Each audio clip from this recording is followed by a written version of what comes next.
کچھ نہ ملے تو ہم سمجھا لیتے ہیں.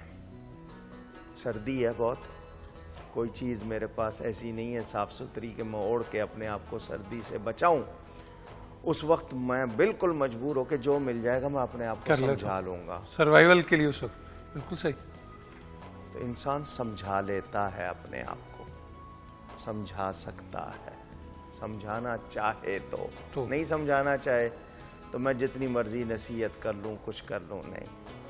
عرف عام میں کہتے ہیں کہ گندگی صاف کرنا مسلمان کا کام نہیں ہے, مسلمان نہیں کرتے ایسا. گندگی کرنا مسلمان کا کام ہے کیا؟ ٹھیک ہے, مان لیا, 1 منٹ کے لیے مان لیا کہ گندگی صاف کرنا مسلمان کا کام نہیں ہے.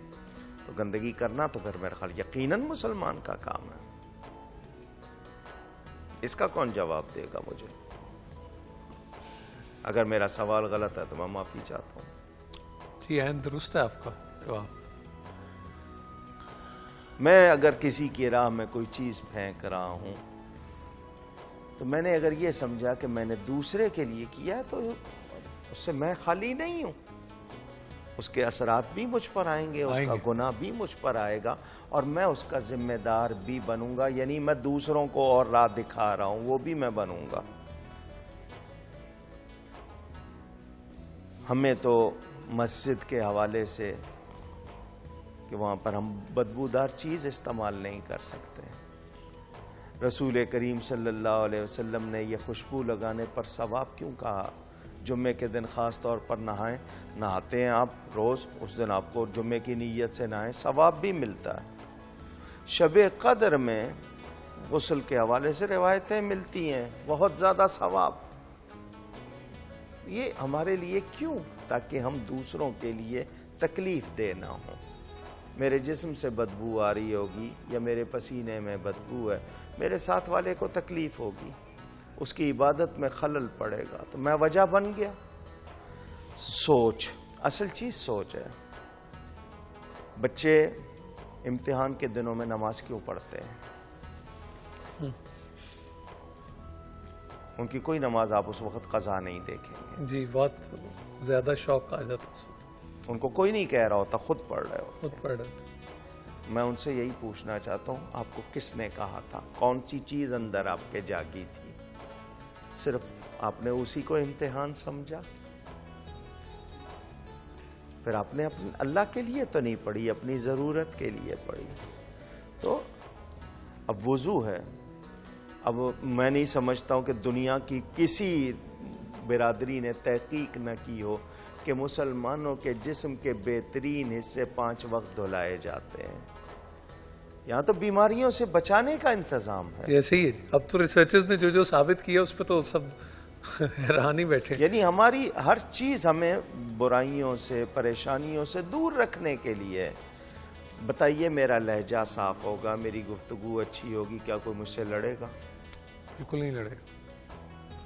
بہت دفعہ سوچے گا اگلا بات کرنے سے پہلے کہ بالکل ٹھیک. ایک بچے کا یہاں سوال تھا, وہ انہوں نے, جی بیٹا آپ کا ایک سوال تھا. جی السلام علیکم. وعلیکم السلام. میرا آپ سے سوال یہ ہے کہ جب ظہر اور عصر کی جو فرض نماز ہوتی ہے جماعت کے ساتھ, تو اس میں امام صاحب تلاوت نہیں کرتے ہیں, تو یہ کیوں نہیں کرتے ہیں؟ بہت اچھا. کوئی اور کوئی بیٹے کے لیے وہ لائیے جی, ہم کا پیک بھی. جی بیٹھو بیٹا. اس کا پہلا جواب تو یہ ہے کہ یہ میرے نبی پاک صلی اللہ علیہ وآلہ وسلم کا طریقہ ہے, اس لیے. اب آپ کہیں گے اس کی وجہ کیا ہے؟ تو وجہ یہ ہے, پہلے بھی جواب دیا جا چکا ہے, کہ حضور اکرم صلی اللہ علیہ وآلہ وسلم جب نماز پڑھاتے تھے تو کافر لڑکوں کو کہتے تھے ہوٹنگ کرو, آواز کرو, شور مچاؤ.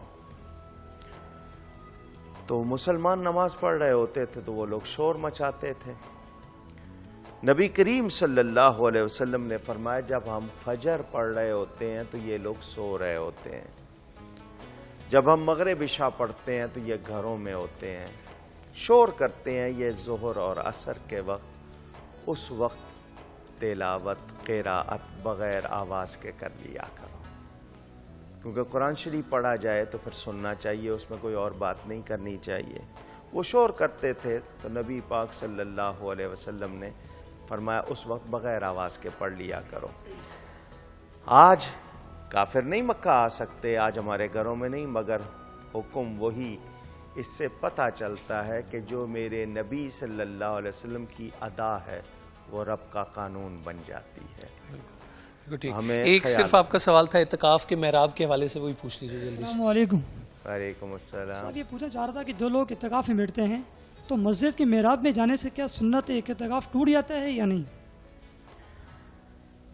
آپ ماشاءاللہ خود باشرہ ہیں اور امامہ شریف بھی باندھا ہوا ہے, آپ تو دوسروں کو شاید بتاتے ہو. میرے بھائی, اعتکاف کے حوالے سے مسجد کو فقہا نے جو بتایا, کچھ حصے مسجد کے مسجد سے باہر بتائے جاتے ہیں, کچھ حصے. اب یہ جو متولی ہے جس نے بنائی ہے اس نے حد مسجد کیا قائم کی ہے, تو محراب کے حوالے سے کچھ لوگ اس کو خارج از مسجد بھی کہتے ہیں. اس کا وہ حصہ جو آگے بنا ہوتا ہے نا, تو پہلے اس طرح کا محراب یوں اس طرح بنا ہوا نہیں ہوتا تھا. تو جو لوگ ان حوالوں کو سامنے رکھتے ہیں اس کے حوالے سے کہ وہ کیوں جاتا ہے وہاں پر, کیا مقصد ہے, تو یہ ڈپینڈ کرتا ہے کہ اس نے اس کس مسئلے کو سامنے رکھا ہے, کس فقیہ کو سامنے رکھا ہے. تاہم بلا ضرورت معتکف کو مسجد سے باہر نہیں جانا, بوقت ضرورت اور بقدر ضرورت جانا ہے. یہ دو لفظ یاد رہیں, بوقت ضرورت بقدر ضرورت اور بقدر ضرورت. اور وہ ضرورت کیا ہے وہ بتائی گئی ہیں, ان کے علاوہ نہ ہو. تو وہ اگر اس کے علاوہ باہر جاتا ہے تو اس کا اعتکاف فاسد ہو جاتا ہے. ٹھیک. معزز خواتین حضرات, گلزار حبیب ٹرسٹ کی تفصیل بھی آپ اسکرین پہ دیکھ رہے ہیں. جیسے کہ مولانا صاحب بتا چکے ہیں, آپ اس نیکی کے کام میں جس کیپیسٹی میں جس طرح بھی چاہیں بڑھ چڑھ کے حصہ لیں. اس کی یہ ڈیٹیل آپ ہماری ٹرانسمیشن کے دوران بھی دیکھتے رہے ہیں, اور یہ تو اب آپ کا اور اللہ کا معاملہ ہے, جیسے آپ سمجھیں گے. مولانا صاحب بہت بہت شکریہ ادا کرنا ہے آپ کا ہمیشہ کی طرح. اور جی, گفتگو میں کوئی غلطی ہوئی ہو اللہ کی بارگاہ میں توبہ کرتا ہوں. ایک چھوٹی سی اپیل جی, میرے وہ تمام ناظرین و سامعین جو اس وقت ٹیلی ویژن پہ مجھے دیکھ سن رہے ہیں, آگے بھی پہنچا دیں. ہر پاکستانی کل صبح فجر کی نماز میں دعا ضرور کرے. پاکستان کا دن مناتے ہوئے, اصل 15 ہے مگر 14 کو چونکہ قومی طور پر منایا جاتا ہے تاکہ ہندوستان سے فرق رہے. آپ دعا کریں, ہو سکے تو نفل پڑھ لیں دو, اور نفل پڑھ کے پاکستان کی بقا کے لیے, پاکستان کی خوشحالی کے لیے, یہاں سے بلاؤں ظالموں لٹیروں کو دور کرنے کے لیے دعا کیجیے. جزاک اللہ. یہ میرا وطن ہے, یہ ہم سب کا وطن. جزاک اللہ مولانا صاحب, جزاک اللہ. اور معزز خواتین و حضرات, سپریم بریک کی طرف پڑھتے ہیں. اور لاہور میں آج افطار کا وقت جو ہے وہ ہے 6:50 منٹ, 6:50 منٹ ہے. اور سپریم بریک کے بعد آپ کی خدمت میں حاضر ہوتے ہیں.